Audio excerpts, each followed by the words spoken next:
नमस्कार दोस्तों, welcome to study IQ judiciary. दोस्तों, इसी साल यानी कि 2022 के मई के महीने में हमने देखा कि एक तरफ मध्य प्रदेश सिविल जज एग्जामिनेशन प्रीलिम्स कंडक्ट कराया जा रहा था और दूसरी तरफ हरियाणा सिविल जज एग्जामिनेशन मेंस कंडक्ट कराया जा रहा था। इन दोनों ही एग्जामिनेशंस के बीच में क्लैश हो रहा था, यानी कि डेट्स एक ही दिन ये एग्जामिनेशन कंडक्ट कराए जा रहे थे। ऐसे में ऑनरेबल सुप्रीम कोर्ट के पास कुछ स्टूडेंट्स जाते हैं और उन्होंने ये गुहार लगाई कि ऐसे कई सारे स्टूडेंट्स हैं जो कि हरियाणा में मेंस भी लिख रहे हैं और प्री ऑफ मध्य प्रदेश भी लिख रहे हैं। उन्होंने ये कहा कि इन दोनों ही स्टेट्स का एग्जामिनेशन एक दिन होने से ये स्टूडेंट्स जो है दोनों एग्जामिनेशंस में पार्टिसिपेट नहीं कर पा रहे हैं। ऑनरेबल सुप्रीम कोर्ट ने इन स्टूडेंट्स के हितों का ध्यान रखते हुए उस समय इस मामले में हस्तक्षेप किया और हरियाणा को इस वजह से अपनी जो डेट्स हैं उन्हें पोस्टपोन करना पड़ा, यानी कि हरियाणा का जो ओरिजिनल डेट यहां पे फिक्स की गई थी मेंस की, उसे बदलकर आगे बढ़ाया गया। कुछ इसी तरह की एप्लीकेशन दोस्तों इस बार फिर ऑनरेबल सुप्रीम कोर्ट के सामने पहुंची, जहां कुछ स्टेट्स के HJS यानी कि हायर जुडिशियल सर्विसेज एग्जामिनेशन फिर एक बार क्लैश कर रहे हैं। इस बार फिर एस्पिरेंट्स ने आके ऑनरेबल सुप्रीम कोर्ट से ये गुहार लगाई कि वे दो या दो से अधिक स्टेट्स के जो एग्जामिनेशन इनमें पार्टिसिपेट करना चाहते हैं, लेकिन क्योंकि डेट्स क्लैश कर रही हैं इस वजह से वो इस दोनों एग्जामिनेशंस में पार्टिसिपेट नहीं कर पा रहे हैं। ऑनरेबल सुप्रीम कोर्ट ने लेकिन इस बार कुछ अलग स्टैंड लिया और स्टूडेंट्स को एकदम क्लियर कर दिया कि इस बार ऑनरेबल सुप्रीम कोर्ट किसी मूड में नहीं है कि वो इन एग्जामिनेशंस को पोस्टपोन करें या इस पूरे मामले में दखल भी दें। ऑनरेबल सुप्रीम कोर्ट ने यहाँ पे ये भी क्लियर किया कि स्टूडेंट्स को अपनी चॉइस क्लियरली पता करनी होगी, अपनी चॉइस बनानी होगी। उन्हें ये देखना होगा, ये चूज करना होगा कि उनकी प्रायोरिटी कौन सी स्टेट का एग्जामिनेशन है और उसी के अकॉर्डिंग उन्हें उस स्टेट के एग्जामिनेशन में अपीयर करना होगा। आज के अपने इस पूरे सेशन में हम जानेंगे कि ऑनरेबल सुप्रीम कोर्ट ने इस ऑर्डर में क्या क्या बातें कही हैं और साथ ही में ये भी देखेंगे कि वो सभी स्टूडेंट्स जो कि जुडिशरी की तैयारी कर रहे हैं उन सभी के लिए इस ऑर्डर के क्या क्या मायने हैं और क्या क्या हमें प्लानिंग करनी होगी अपनी एग्जामिनेशन को लेकर। चलिए शुरू करते हैं। सबसे पहले दोस्तों मैं आपको बता दूं कि स्टडी आईक्यू लेकर आया है स्टडी आईक्यू जुडिशरी, एक डेडिकेटेड चैनल उन सभी लोगों के लिए जो कि या तो जुडिशरी की तैयारी कर रहे हैं या फिर क्लैट आदि की तैयारी कर रहे हैं या फिर किसी अन्य लीगल एग्जामिनेशन जैसे कि APO आदि की तैयारी कर रहे हैं। आप इस चैनल को सब्सक्राइब कर सकते हैं, ये आपको काफी फायदा देगा। मिसाल के तौर पर हर शाम हमारे कुछ फैकल्टीज आपके सामने आते हैं जो कि MCQs आपके साथ यहाँ पर शेयर करते हैं, डिस्कस करते हैं। आप उन MCQs में पार्टिसिपेट कर सकते हैं।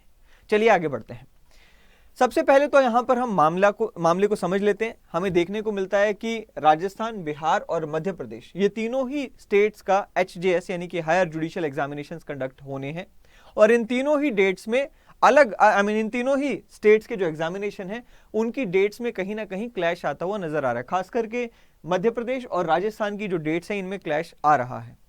ऐसे में ऑनरेबल सुप्रीम कोर्ट के पास ये जो एप्लीकेशन गई उसमें बताया गया कि एक तरफ तो मध्य प्रदेश का प्री एग्जामिनेशन कंडक्ट हो रहा है, जो HJS का प्री एग्जामिनेशन कंडक्ट हो रहा है, और दूसरी तरफ उन्हीं दिनों में जो राजस्थान है उनका मेंस एग्जामिनेशन HJS का कंडक्ट कराया जा रहा है। डेट्स हैं 24/7/2022। एक तरफ 24 को जो है मध्य प्रदेश का प्री है और दूसरी तरफ 23 और 24 के दिन ही राजस्थान का मेंस एग्जामिनेशन भी रखा गया है। ऐसे में जो पिछला केस था, हमने अभी जिसकी डिस्कशन भी की, that is Nisha Kumari versus Haryana public services commission, जिसमें ऑनरेबल सुप्रीम कोर्ट ने हस्तक्षेप कर दिया था, जिसमें हरियाणा को अपनी डेट्स को पोस्टपोन करना पड़ा था, उसी को यहां पर रेफरेंस में रखते हुए इस बार फिर से इन स्टूडेंट्स ने इन डेट्स को पोस्टपोन करने के लिए ऑनरेबल सुप्रीम कोर्ट को गुहार लगाई। लेकिन ऑनरेबल सुप्रीम कोर्ट ने इस बार इस पूरे मामले में हस्तक्षेप करने से मना कर दिया, ये कहते हुए that there appears to be some clashes of exams, earlier also some deferments took place, we can not countenance such a situation where examinations continuously need to be deferred.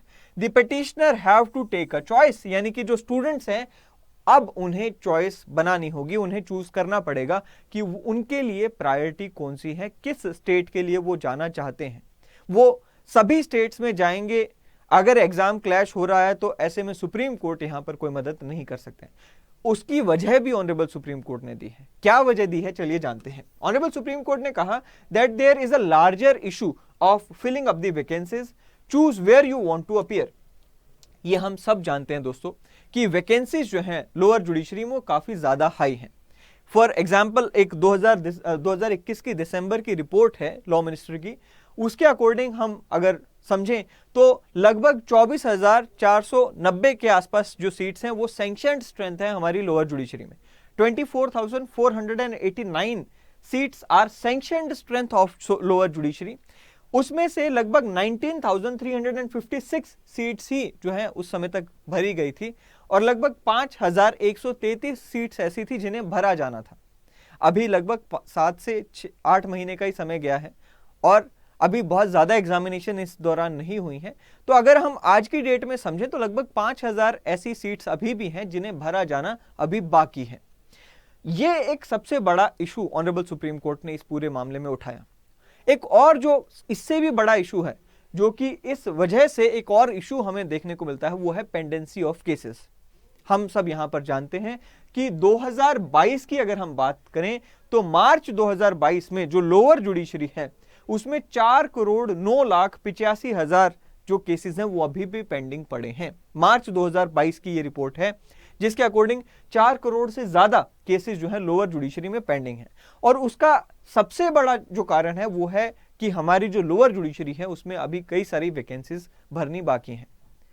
ये एक कारण है। इसके अलावा हम सब जानते हैं कि कई सारे दूसरे कारण भी हैं, लेकिन ये एक one of the biggest reason है जिसकी वजह से यहां पर ऑनरेबल सुप्रीम कोर्ट ने इस मामले को सीरियसली लेते हुए ये कहा कि हम अब हर बार एग्जामिनेशंस को पोस्टपोन नहीं करेंगे, हमें एग्जामिनेशन को कंडक्ट कराना है, सीट्स को फिल करना है। ये भी एक बहुत बड़ी प्रायोरिटी है। इस चीज को ऑनरेबल सुप्रीम कोर्ट ने माना।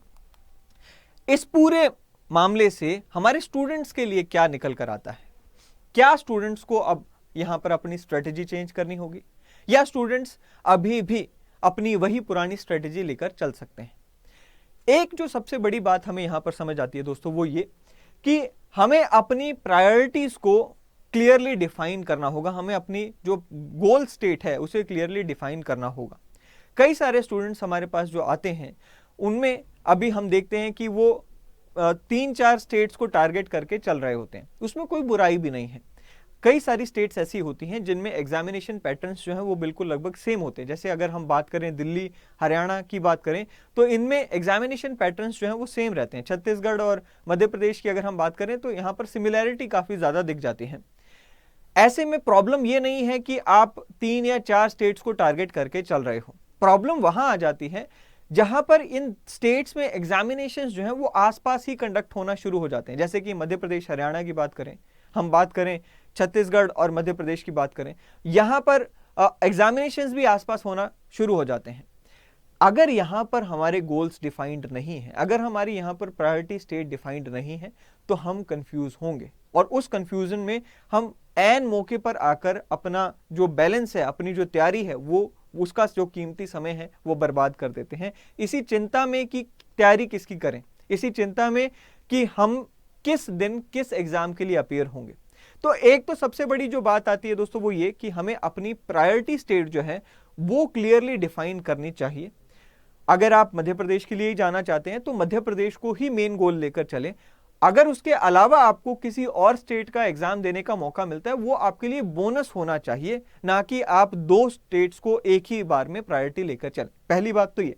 दूसरा है कि अगर डिसीजन लेना भी पड़े, जैसे कि इस केस में हमने देखा या हरियाणा और मध्य प्रदेश के केस में देखा, अगर आपको डिसीजन लेना भी पड़े तो आप मेंटली पहले से ही प्रिपेयर्ड हो कि भाई अगर क्लैश की सिचुएशन आती है तो मैं ये स्टेट को चूज करूंगा, उस स्टेट को नहीं चूज करूंगा। एक दूसरी बात ये। और तीसरी बात ये कि आपको शुरू से ही अपने आप को प्रिपेयर करना होगा कि अगर 2 एग्जामिनेशन सेंटर्स में, कई बार ऐसा होता है कि आज एक स्टेट का एग्जाम हुआ, कल दूसरी स्टेट का एग्जाम है, इफ पॉसिबल आप यहां पर इसको भी चूज करके रखें कि आप आज का एग्जाम देकर दूसरी स्टेट के एग्जाम का जो सेंटर है वहां तक पहुंचेंगे कैसे। Can there be a conveyance available with you जिसको आप इस्तेमाल करके दूसरी स्टेट में पहुंच सकते हैं, या फिर आप अपने जो सेंटर्स चूज करते हैं, कई बार हम देखते हैं कि मध्य प्रदेश का जैसे एग्जामिनेशन वो ऑनलाइन होना है, तो आप अपने सेंटर्स को उस तरह से चूज करें कि अगर 2 एग्जामिनेशंस आगे पीछे हो भी रहे हैं तो आपको एक जगह से या एक सेंटर से दूसरे सेंटर में जाने में कोई ज्यादा दिक्कत नहीं आनी चाहिए और अपनी तैयारी को भी उसी तरह से फिर आप लेकर चलिए। बट स्टिल एक जो एडवाइस मैं यहां पर आपके साथ शेयर करना चाहूंगा वो ये कि आपको अपनी प्रायोरिटी स्टेट चूज करनी पड़ेगी और उसी को आप सबसे आगे रखकर चलें। उसके अलावा अगर आप दूसरी स्टेट का एग्जाम देने का मौका पाते हैं, वो आपके लिए एक बोनस की तरह काम करेगा, क्योंकि अब जो आज की ये जो हमारा ऑर्डर देखा, ये जो हमने कल का ऑर्डर देखा, इसके बाद हमें एक चीज समझ आ रही है। ऑनरेबल सुप्रीम कोर्ट ने इनफैक्ट इस जजमेंट में, इस ऑर्डर में ये भी बात कही कि there are so many exams happening, कई सारे एग्जाम्स होते रहते हैं। हम हर बार ये जो स्टूडेंट्स की जो डिमांड आ जाती है कि भाई ये एग्जाम्स में क्लैश हो रहा है, हम इनको एंटरटेन नहीं कर सकते। कई सारे एग्जाम्स हो रहे हैं, आपको अपनी चॉइस बनानी है, उसके अकॉर्डिंग आप अपीयर करो। हम हर बार इस पैटर्न को नहीं फॉलो कर सकते। सो एक चीज तो क्लियर है कि अगली बार अगर सिविल जज एग्जामिनेशन दो स्टेट्स की क्लैश होती है तो honourable supreme court 99% of the cases में इसमें इंटरफेयर नहीं करेंगे। सो उसी हिसाब से आप अपनी चॉइस बनाकर चलें। आई होप कि ये जो सेशन है आपको मदद करेगा। इसी तरह की वीडियोस के लिए स्टडी IQ जुडिशरी को सब्सक्राइब करें। अगली वीडियो में फिर एक बार मिलेंगे। Till then thank you and have a great day ahead. Thank you.